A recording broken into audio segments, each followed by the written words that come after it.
Welcome back, and thanks for joining us here on Retirement News Online, where we talk about all things retirement with experts all around the country.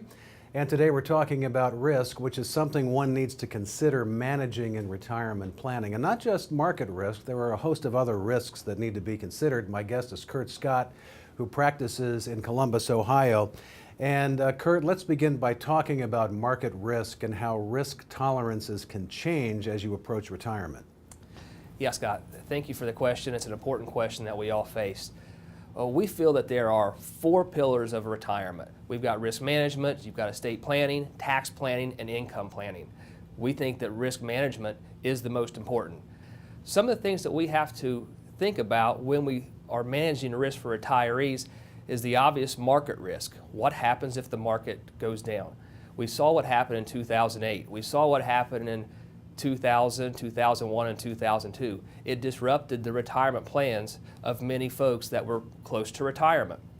Another risk that folks don't think about is living too long. What if they outlive their assets? What if the market falls too soon in their retirement? And another risk that folks don't think about a lot of times is the risk that if one spouse passes, what does the other one have left? Will they be able to sustain the same lifestyle they were used to? And then we go into the estate planning side of things, and what happens toward the end of someone's life?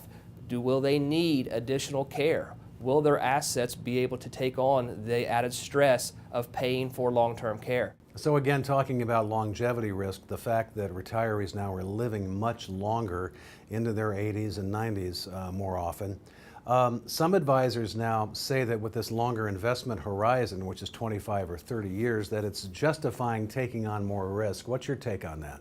For some assets, you might be able to take on a longer approach and be able to take a more long-term investment strategy. But we need to break up those investments and define what needs to be spent over the first 5 years, over the next 5 years, and then on past that. So what we have to manage is the sequence of returns. If returns fall too soon in retirement time, that will deplete those assets. And so we have to break those assets up so that we know what we're drawing from, we know the safety of those assets, and once those have been depleted, we can move on to the next group of assets and so on. So if we can spread those assets out over the majority of your retirement years, we'll always know we have some growing, we've got some liquid, and we have the appropriate amount of protection on the overall portfolio.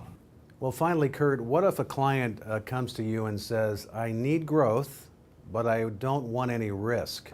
What do you do then? Yes, Scott, that is actually a very common thing that we run into.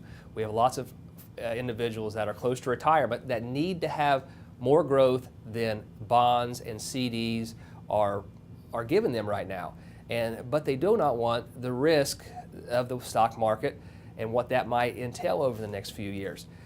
With some of the innovations in the financial industry, there are opportunities for individuals to get the type of growth that we've seen in the stock market while not taking on the risk of that stock market. And these investments are offered through insurance companies. They can transfer the risk to somebody else. And there are pros and cons of these, and it's important to meet with a financial professional to discuss these and make sure it fits that individual situation. But it is something that they should educate themselves on. That's Curt Scott in Columbus, Ohio. This is Retirement News Online. Thanks for watching.